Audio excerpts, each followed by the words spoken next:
Oke,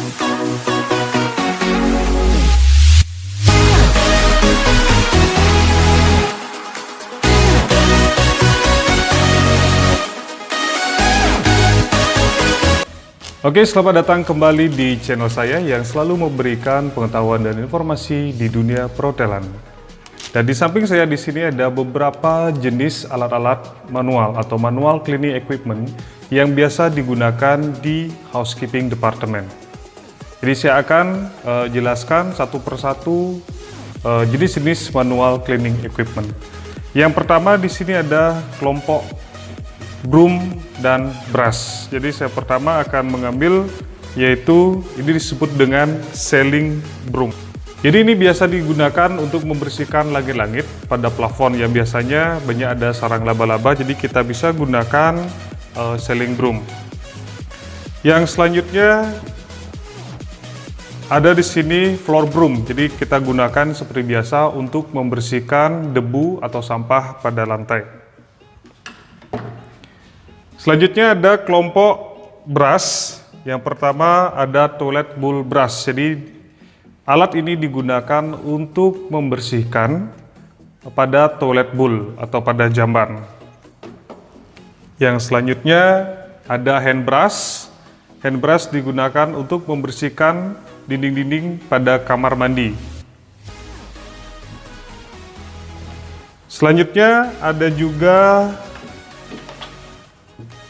floor brush. Jadi fungsinya di sini untuk menyikat lantai. Biasanya nyikat lantai pada kamar mandi, pada public area atau pada restroom. Oke, kalau tadi itu beberapa jenis kelompok broom dan brush. Selanjutnya yaitu tentang kelompok linen. Jadi ada beberapa kelompok linen yang digunakan dalam pembersihan public area ataupun pada pembersihan kamar tamu di hotel. Jadi yang pertama ini disebut dengan kamuis. Nah, jadi fungsinya ini untuk menyerap pada pembersihan pada wastafel pada saat pengeringan. Jadi bekas-bekas airnya itu kita bisa gunakan kamuis ini. Selanjutnya ada soft cloth. Jadi kita bisa gunakan di sini untuk mengelap pada permukaan benda yang terbuat dari kayu, misalnya meja, pintu, dan lain sebagainya. Selanjutnya ada yang disebut dengan dust cloth. Jadi digunakan di sini untuk pada saat melakukan dusting juga.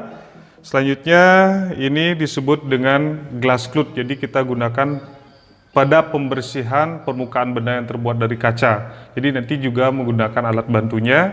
Jadi apa alat bantunya nanti saya jelaskan lebih lanjut. Seperti pada pembersihan cermin, pada pintu kaca, jendela kaca, dan yang lain sebagainya. Nah, itu tadi tentang jenis kelompok linen. Selanjutnya yaitu tentang kelompok pelindung.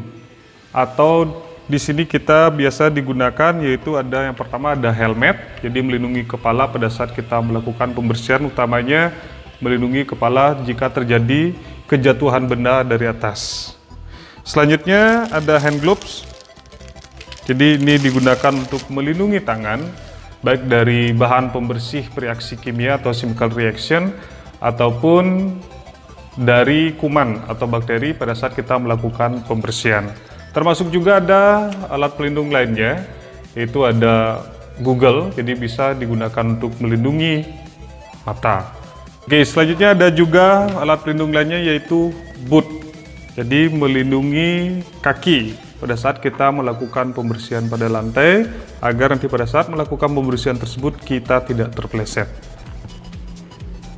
Nah, itu beberapa jenis alat pelindung atau biasa disebut dengan istilah protective equipment.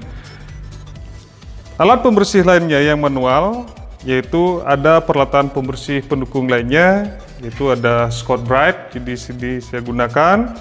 Jadi di sini bisa digunakan untuk menggosok pada saat melakukan pembersihan pada wastafel, bathtub, dan lain sebagainya. Biasanya ada bekas-bekas buih sabun yang masih menempel pada permukaan wastafel ataupun pada bathtub.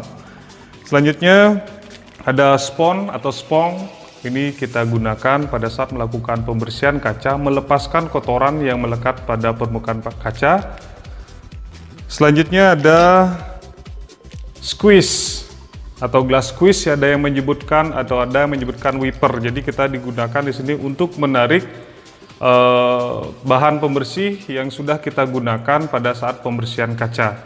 Jadi ini menariknya bisa dari atas atau bisa ke samping seperti ini berbentuk huruf S. Selanjutnya ada alat pendukung lainnya, yaitu ini disebut dengan putty knife atau kalau mungkin familiar dengannya istilahnya kapi. Jadi kita gunakan di sini untuk membersihkan permukaan benda di lantai. Biasanya ada tempelan atau bekas-bekas permen karet yang menempel pada lantai. Kita bisa menggosoknya dengan putty knife ini. Oke, dan tambahan alat pendukung lainnya. Jadi di sini ada telescopic stick. Jadi fungsinya di sini untuk menyambungkan alat ini atau sailing broom ini. Jadi kita bisa menyambungkan seperti ini dan bisa untuk menjangkau tempat yang lebih tinggi. Jadi kita bisa putar alatnya seperti ini. Jadi kita bisa menggunakan pembersihan pada bagian atas atau pada plafon ini. Jadi ini guna dari telescopic stick. Dan selanjutnya ini ada mop. Ini juga kalau kita pisahkan ini gabungan daripada linen dia. Jadi khusus ini mopnya dan kita gabungkan sticknya, ini biasa digunakan pada saat proses melakukan proses pengepelan pada lantai setelah kita melakukan proses menyapu atau sweeping. Berikutnya ada alat yang disebut dengan lobby duster. Nah, biasanya di sini digunakan pada pembersihan lantai. Jadi untuk menyedap debu atau menjebak debu dan nanti langsung menempel pada bagian bawah dari lobby duster.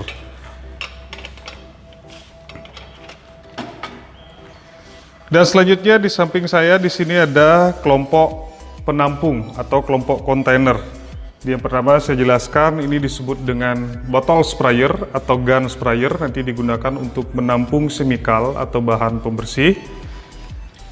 Yang selanjutnya ini disebut dengan carry caddy atau carry bucket, jadi bisa kita gunakan di sini untuk menampung beberapa alat pembersih dan bahan pembersih yang bentuknya kecil pada saat melakukan pembersihan pada kamar tamu. Yang berikutnya,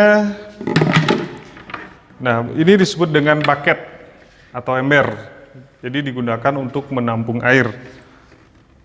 Selanjutnya ada dustpan, jadi kita gunakan untuk menampung sampah. Berikutnya ada disebut dengan waste basket atau tempat sampahnya. Berikutnya juga ada disebut dengan double bucket. Jadi di sini fungsinya bisa kita gunakan pada saat melakukan proses pengepelan atau mopping. Jadi ada dua ember di sini, satu fungsinya untuk menampung air bekas perasan dari mop dan menampung bahan pembersih ataupun menampung air campuran dengan chemical. Nanti saya jelaskan bagaimana cara penggunaan dari double bucket itu sendiri. Oke, tadi saya lupa, ini ada alat lagi satu disebut dengan force squeeze. Jadi kita gunakan untuk menarik genangan air pada lantai. Ini juga salah satu alat pendukung lainnya. Oke, dan alat penampung terakhir yang besar ini disebut dengan troli atau lebih tepatnya disebut dengan room attendant trolley atau room attendant trolley cart.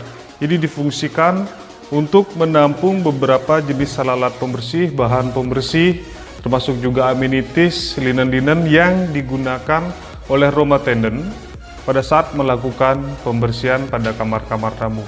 Nah, inilah beberapa jenis peralatan manual yang digunakan di departemen housekeeping. Ada beberapa banyak alat, nanti bisa difungsikan dengan baik asal sesuai dengan prosedur penggunaan atau sesuai dengan SOP atau Standard Operating Procedure. Oke, itu tadi semua yang saya jelaskan tentang jenis-jenis alat manual atau manual cleaning equipment yang biasa digunakan di housekeeping departemen. Semoga video ini bermanfaat dan jangan lupa terus selalu dukung channel ini dengan cara klik subscribe, like, komen, dan share di media sosial kalian, dan klik juga loncengnya untuk memberitahu kalau nanti saya mengupdate video-video terbaru. Oke, itu yang dapat saya sampaikan untuk hari ini. Sampai berjumpa di video-video berikutnya. Selalu jaga kebersihan, jangan buang sampah sembarangan. Terima kasih.